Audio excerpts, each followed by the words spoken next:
Acompanhe agora Livre Pensamento.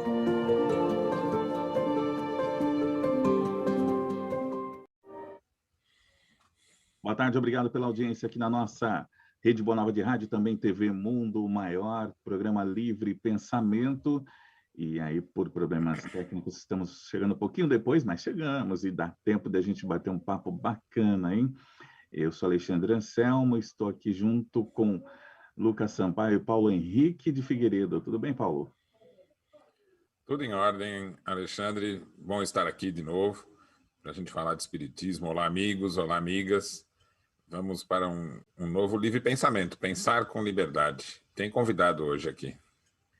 O convidado é Lucas Sampaio, que esteve em São Paulo para o lançamento do livro Céu e Inferno, que vamos continuar falando dele hoje, esse lançamento bacana, mas que ousadia trazer um livro da França, gente. Só Lucas Sampaio. Tudo bem, Lucas? Olá, Alexandre. Boa tarde, Paulo. É um prazer estar aqui mais uma vez. Esta semana estivemos aí em São Paulo, nos estúdios da TV Mundo Maior, e foi uma honra ter participado desse evento histórico de lançamento de O Céu e Inferno original. É isso aí. Muito bem. Paulo Henrique, e vamos falar do livro, né? Olha, Alexandre, você citou no livro que o Lucas Sampaio trouxe lá da França. Ele vai mostrar aí. Fala aí, Lucas. Deixa eu ver, Lucas. Fala aqui, aí. Pessoal, esse aqui é um exemplar original da primeira edição de O Céu e o Inferno. Eu vou abrir aqui para vocês verem. Uma curiosidade, né, que eu tive a oportunidade de adquirir. Vocês devem ver aí o ano de 1865, né? E esse aqui era o exemplar da obra, né, que era vendido por Kardec pessoalmente ou pelo correio. E durante a vida dele, foi exatamente esse o livro que ele vendeu. E a gente teve a oportunidade de encontrar um exemplar desse, não somente na Biblioteca Nacional, como também de encontrar um, né, que estava à venda, e aí eu comprei e trouxe para cá, né, como uma relíquia de colecionador. Eu acho que esse exemplar que o Lucas segurou em mãos é um símbolo muito claro do tema que estamos tratando, né? Em vida, Kardec alterou algumas das suas obras, né? Por exemplo, a revista o Livro dos Espíritos, ele lançou a primeira versão em 57. Aí ele viu que a ciência espírita, né, ela precisaria de uma estrutura para que ela pudesse se estabelecer e aquele livro pudesse tomar um formato mais amplo, tratando de todos os assuntos tão pertinentes, né? Sobre quem somos, de onde viemos, para onde vamos. E ele fez, então, a Revista Espírita de Estudos Psicológicos, montou um instituto de pesquisa, começou a se corresponder, chegou a ter um contato com mais de 1000 centros e lança, em 62, a segunda versão ampliada, com 1018. No Livro dos Espíritos, ele fez poucas modificações nos anos seguintes. Mudou uma coisinha aqui ou ali, né? O Evangelho segundo o Espiritismo, olha que curiosidade, Alexandre, ele alterou justamente depois que lançou o Céu e Inferno. Ele colocou alguns parágrafos que têm relação às novas descobertas sobre a moral que ele fez no Céu e Inferno. E no que é o Espiritismo, né, o diálogo com o padre, ele tirou a explicação original e colocou um trecho do capítulo 8 das proposições, né? No que é o Espiritismo. Então veja como esse livro, O Céu e o Inferno, chegou tão arrebatador, né, no conjunto da obra dele, né? Depois ele pediu mais 2 edições do Céu e o Inferno, ele em vida só divulgou essa versão que o Lucas está em mãos. Essa versão de 65, ele nunca alterou em vida. Se você fosse lá, Alexandre, no dia da morte de Kardec, né, do Rivaio, e fosse comprar um livro Céu e Inferno, ele teria lá disponível para venda exatamente essa mesma versão. Então, o que estamos dizendo ao público espírita em geral é que tanto a Gênese quanto o Céu e o Inferno foram alterados depois da morte de Kardec. Em vida, ele sempre manteve as versões originais dessas 2 obras, né? As outras obras, o Livro dos Médiuns, o Evangelho, elas foram mantidas com a última alteração feita por ele em vida. Então, elas estão de acordo com o original. E o Céu, o Inferno, a Gênese, a gente tem que voltar. Então, essa versão, quem pegar para estudar essa versão, que é o Céu e Inferno, está escrito em cima ali, tá vendo? Ó, a versão de 1865. Por isso que ela é autêntica, primeira edição autêntica, né, do Céu e Inferno. Essa versão, em português, é traduzida exatamente daquela versão que o Lucas tem em mãos, né? É até interessante que, logo no comecinho aqui do livro, a gente tem a arte da capa, que é igualzinha à capa do anterior, né? Aqui nós temos exatamente uma reprodução da obra que Kardec lançou em 65. Depois, o livro foi adulterado, né? Então, qual é a meta nossa de estudar a obra completa de Kardec? Abandona o Céu e Inferno adulterado, abandona a Gênese adulterada, e você vai ter as obras que estavam como Kardec deixou. Muito bem. Eu quero lembrar, o pessoal já está aqui pelo nosso YouTube, né? RBN/TVMM.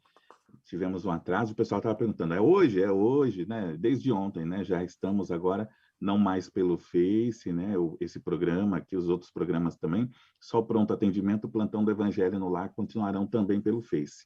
Então, muito obrigado aqui, Joenilton Oliveira, Lucimar Castro, Elizabeth Faqui, também, quem mais aqui? Luci Helena Mendonça, boa tarde, é de Goiânia. O Leandro, este é um momento de leveza porque estamos libertando a mente.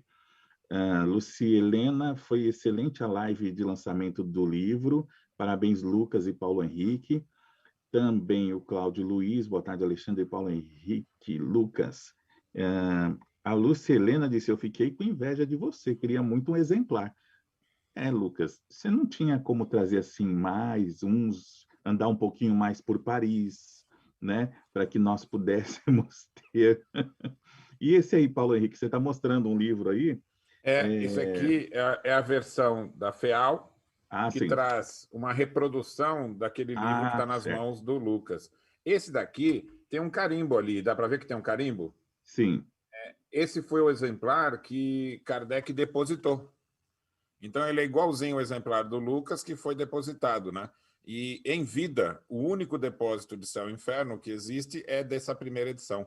Então, esses são os fatos que tiram qualquer dúvida de que devemos voltar para o original, em vista que a lei diz com muita clareza e sem debate, sem precisar discutir, né? Foi publicado com alterações após a morte, então essa edição não é válida, né? E no dia da morte do professor Rivaio, as edições da Gênese e do Céu e Inferno eram absolutamente equivalentes ao único depósito em vida que ele fez, o depósito original. Muito bem.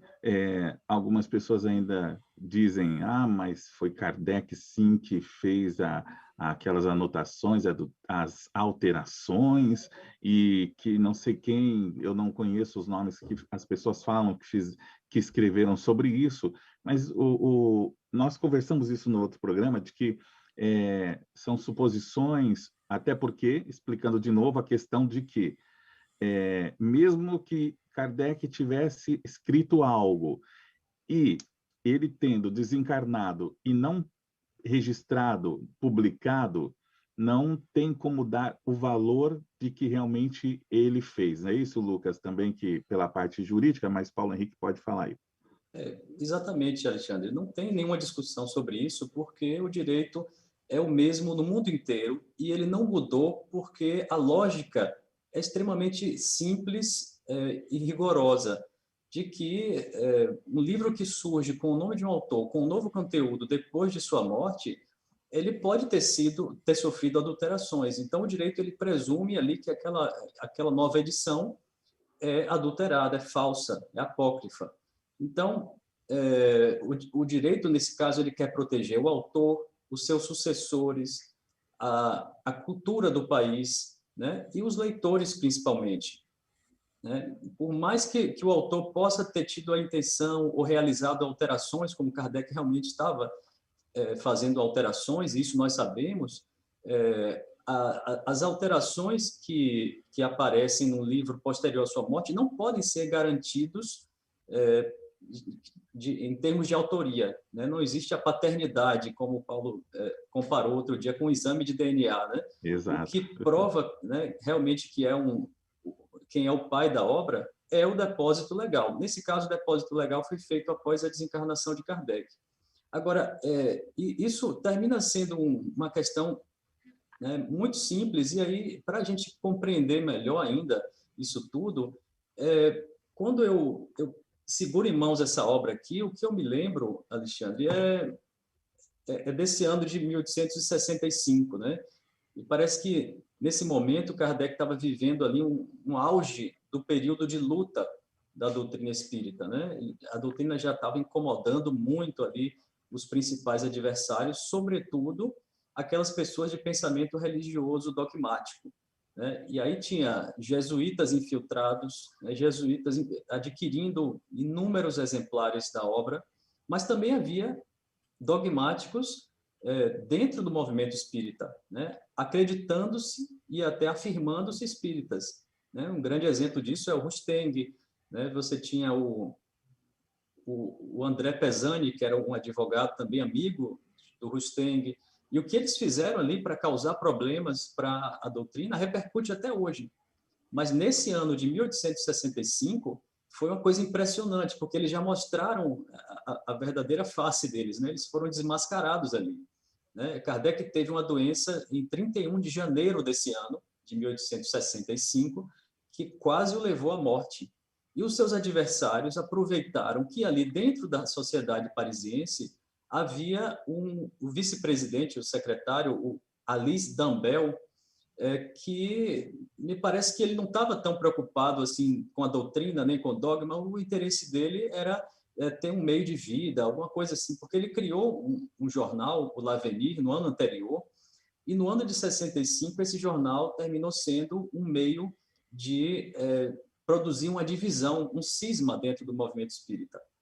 Então, o André Pesani, esse advogado que eu mencionei, ele se aproxima desse jornal para poder tentar criar essa divisão, e ali havia uma conjunção de interesses, porque o Dambel, que era um médium de Erasto, inclusive, né, levado pela vaidade, pela cobiça, ele teve o mesmo interesse que o Pesani, que era de produzir essa divisão, né, que lhe beneficiaria, né? Mas isso tudo terminou sendo desarticulado, Kardec não precisou atuar diretamente, né? E ficou evidenciado o grande porquê da questão. A grande razão, né, é que ali havia pessoas realmente interessadas em criar um cisma, e quando nós temos uma ideia equivocada, isso é uma oportunidade, né, para que nós compreendamos pelo contraste a ideia correta. Então, é a recomendação que nós damos hoje para as pessoas que querem realmente compreender o que aconteceu nessa época, para que elas não fiquem na superfície. Ah, será que foi? Será que fulano disse que foi? Ciclano? A questão jurídica já matou isso. A questão agora é entender o porquê. E por que isso aconteceu? Aí nós precisamos entrar, finalmente, no pensamento dogmático desses opositores. Aí tem os emocionados. Emocionados, como eu digo assim, aqueles que se identificam com determinado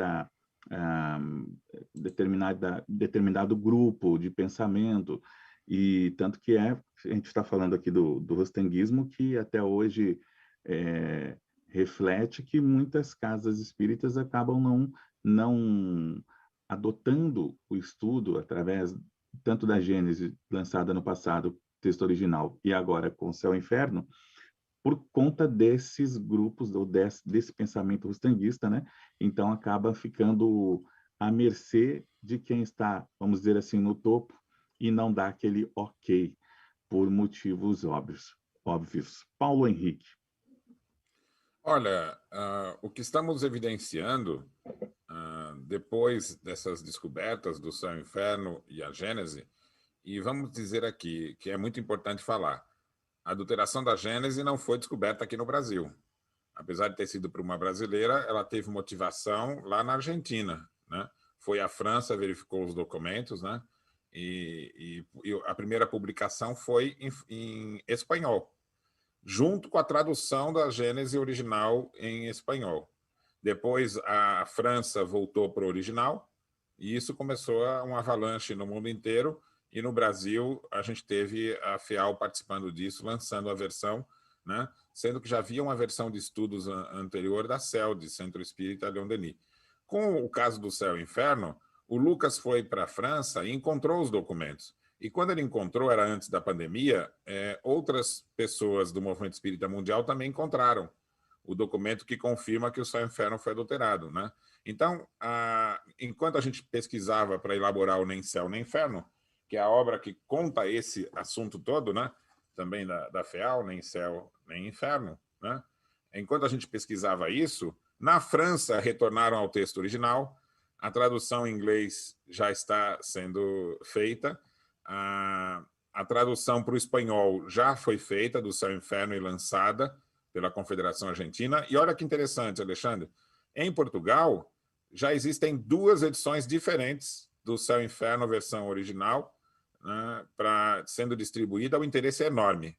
Então, se aqui no Brasil tem certa influência dos dogmas religiosos, né, que o Rustang representa, que é a mesma coisa que os dogmas das religiões, né? Não tem diferença entre rustanguismo e os dogmas católicos. No resto do mundo, ninguém aceita, o movimento espírita não aceita essas ideias heterônomas. A proposta da autonomia já era a versão de entendimento de grande maioria. O nome autonomia levou todos à compreensão da verdadeira teoria original. Então, veja só, quando a ideia da autonomia chegou nos outros países, chegou com uma receptividade imensa, né? Então, nós só fazemos parte do que está acontecendo no mundo, né? A FEAL tomou posição, se associando ao que o mundo está fazendo. E agora eu queria contar uma coisa, Alexandre. Quando eu e o Lucas fizemos a pesquisa, nós identificamos que a versão original de Kardec, no seu conjunto, no seu conteúdo, estava blindada com relação a adulterações. Quer saber isso, Alexandre? Com certeza. Conte-nos esses detalhes, porque nós não fomos à França como o Lucas, né? Então nós queremos saber aqui agora. Veja só, quando você pega para estudar a versão original de Kardec, ela tem um capítulo 8 que é muito pequeno, Alexandre. O capítulo 8 da primeira parte. Ele é bem pequeno. Esse capítulo 8, ele é as penas futuras segundo o Espiritismo, né? Esse capítulo aqui. Eu vou te mostrar aqui, ó. Ele é bem curtinho, né? Ele se constitui de 25 proposições. É só isso, ó. Só isso aqui, ó. São poucas páginas. Por quê? Ele resumiu as leis que regem a alma, as leis naturais que regem a alma, né? Ele começa o capítulo dizendo que não é possível estabelecer um código penal divino. Por quê? Porque Deus não age com código penal, assim, estabelecendo penas. O sofrimento, né, que representaria o castigo e a pena, é uma reação natural, igual a gravidade para a matéria. Entendeu? Você agiu de acordo, em oposição à sua consciência, você sente uma angústia, um sofrimento. Esse é o castigo. Então, o castigo não é deliberado, o castigo é uma sensação íntima, né, de tal forma que só pode superá-la pelo próprio esforço. E ele vai explicar isso, a origem da felicidade como sendo própria também do espírito, do seu processo evolutivo. Isso tudo ele vai explicar nas 25 proposições. Na página 29 do livro, quem quiser estudar vai ter esse guia, vai ajudar bastante. Porque cada uma das 25 proposições, elas referem-se a um conteúdo desenvolvido com maior amplitude em outras partes do livro. Vou te dizer aqui, olha, são 25 itens. O item 1, na nota 67, tem o desenvolvimento do livro, do tema. O item 2, na nota 39. O item 3, na nota 36. O item 4, por exemplo, que é mais longo, o desenvolvimento está na 131, 211 e 213. Então, nós colocamos notas e a correspondência entre as notas e os itens. Alexandre, todos os 25 itens estão representados por um desenvolvimento mais amplo na doutrina da primeira parte e também em alguns desenvolvimentos da segunda parte. O livro está absolutamente blindado. Agora, o que aconteceu quando adulteraram o livro após a morte de Kardec, né? Será que permaneceram os 25 itens? Bom, primeira coisa é que o capítulo 8 virou capítulo 7. Exatamente o que Kardec falou, que não é possível estabelecer um código penal, foi o título colocado. Ah, mas ele não falou que não é possível? O trecho foi tirado. Então, a apresentação do capítulo foi retirada, colocaram um pedaço de um texto dele, da Revista Espírita, um pedaço, só para cobrir o espaço. E aí, dos 25 itens originais, presta atenção, Alexandre, nada menos que 10 itens foram suprimidos ou integral ou parcialmente, alterando o sentido. 10 itens. Outros 2 frases foram trocadas ou palavras, alterando o sentido. Então, já são 12. 2 textos que não tinha na edição original foram acrescentados, mudando o sentido. Então, nós estamos dizendo aqui que dos 25, 14 foram alterados, sendo que 10 suprimidos. Então, nós ficamos do texto original só 11. Só que esses 11 foram recheados por outros 11 que nunca Kardec escreveu. Então, os itens da edição adulterada, que é a que a maioria ainda tem em casa e vai trocar, o item 3, 4, 5, 6, 9, 10, 16, 17, rodapés de várias edições, né? Todos esses foram acrescentados e não tem Kardec. Aí eu lhe pergunto, vamos ver se você adivinha, esses itens acrescentados têm correspondência no restante do livro? O que você imagina? Itens acrescentados que não foram escritos por Kardec. Tem correspondência no resto da doutrina? Não tem nenhuma. Exatamente, até porque... Então, e aí a gente chega naquilo que a gente estava falando, dessas alterações que ainda as pessoas estão falando, não, mas foi ele que escreveu, estava lá, né? Então, assim, essas notas, principalmente no livro lançado pela FEAL, já auxiliam muito para a gente, elas servem até assim como se fossem as perguntas das nossas dúvidas, né? Então, essas notas elas já vêm explicando aquela dúvida que vai surgir naturalmente. Creio que como surgiu para vocês durante as pesquisas, é a que vai surgir para nós. E ali já consta essa explicação para facilitar o nosso estudo, né? Aliás, mais elogios aqui pela live do Marcos de Suzano, em São Paulo, foi demais, todos os meus alunos assistiram, os alunos assistiram, rumo a conhecer o Kardec e o Espiritismo verdadeiros, e obrigado pelo trabalho árduo de vocês. As pessoas, é bacana, né, porque as pessoas estão receptivas com o lançamento do texto da tradução inédita. Livraria Espírita Girassol está aqui também, o pessoal assistindo de Volta Redonda, já tem aí o livro, já vai receber também, para, né, fornecer aos espíritas de Volta Redonda. Também a Adriana Fusato, já garanti meu exemplar. Sônia Franco, boa tarde, amigos, maravilhoso estar aqui pela primeira vez ao vivo. Sônia de Mogi Guaçu, bem-vinda, Sônia, obrigado aí pela audiência, hein? E a Luci Helena, ela diz assim, ó, já recebi meu exemplar da tradução, as notas explicativas são muito importantes para nos ajudar a entender os conceitos e o contexto histórico. Bacana, e essa é a ideia, está aí, né, correspondendo ao que nós queremos. O Lucas e Paulo Henrique, né, a gente tem explicado aqui durante esses 2, 3 programas lá, né, para os nossos irmãos espíritas, como tem aqui o Marcos, né, os dirigentes, eu creio que esteja de uma maneira muito prática para colocar aos alunos de doutrina espírita essas questões, né? E no mais, vocês estarão continuando também, eu tenho percebido outras lives por aí, casas espíritas convidando, ou seja, aqueles que se opõem não interferirão nessa questão de elucidação, de explicação, de trazer a tradução inédita para nós espíritas, né? Poderiam estar colaborando, mas isso traz algum prejuízo? Eu acho que traz um prejuízo para quem não enxerga a realidade, né? Mas como diz Kardec, Alexandre, vamos ficar com Kardec. Kardec, num trecho adulterado da Gênese, olha que incrível, num trecho adulterado da Gênese, ele vai dizer, o Espiritismo, ele participa de uma revolução moral que ocorre na humanidade, né? Então, ele tem inimigos porque ele defende uma mudança do mundo velho para o mundo novo, né? Em versão adulterada, ele vai dizer assim, olha, tem gente que tem interesse até pessoal nisso, né? Tem interesse em receber dinheiro, né? E ele vê isso ameaçado. Então, Kardec fala que os interesses são amplos. E aí ele conclui, não vamos nos preocupar, até os inimigos, né, no decorrer das suas vidas, vão abrir os olhos, vão compreender e vão retornar ao bem, né? A expiação, Anselmo, não é castigo.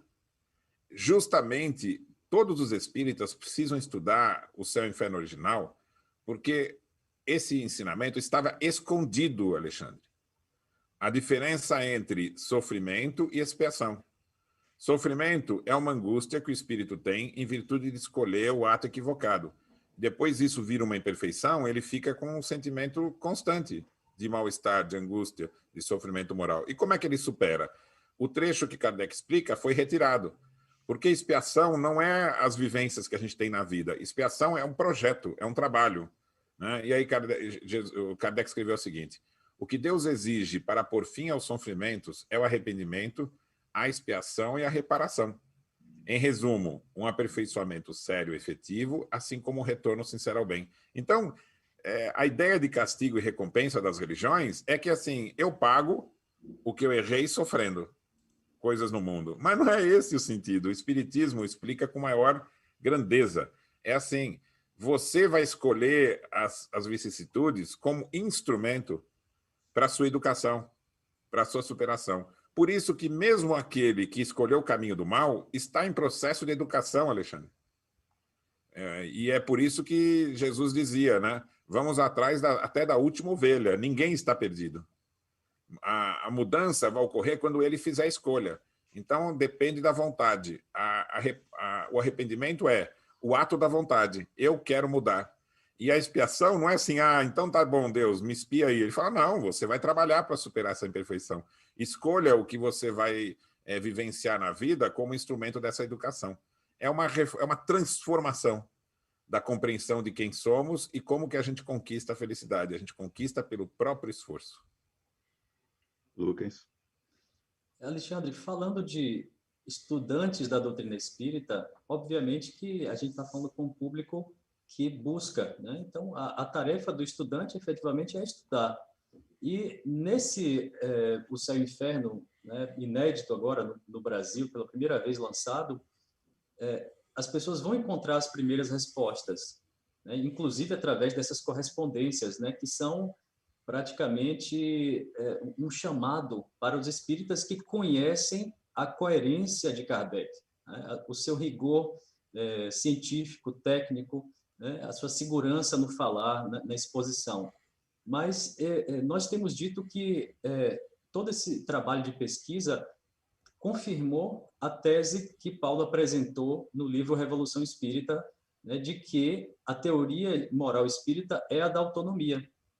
Então, da mesma forma que o que permitiu o espiritismo surgir, se expandir e ser compreendido com muita facilidade lá na França foi o desenvolvimento do espiritualismo racional dentro da universidade, na sociedade francesa, o que está permitindo, nesse momento, o restabelecimento dos textos originais é a compreensão que nós estamos tendo agora do contexto cultural da época de Kardec, né? Porque com essas chaves que nós temos hoje, da autonomia, da psicologia espiritualista, do espiritualismo racional, as pessoas podem, então, compreender isso. Então, a gente não pode ficar apenas no texto de Kardec, né? A gente precisa recorrer àquilo que o nosso tempo está nos fornecendo hoje, e que é o que permite que a gente perceba essa diferença.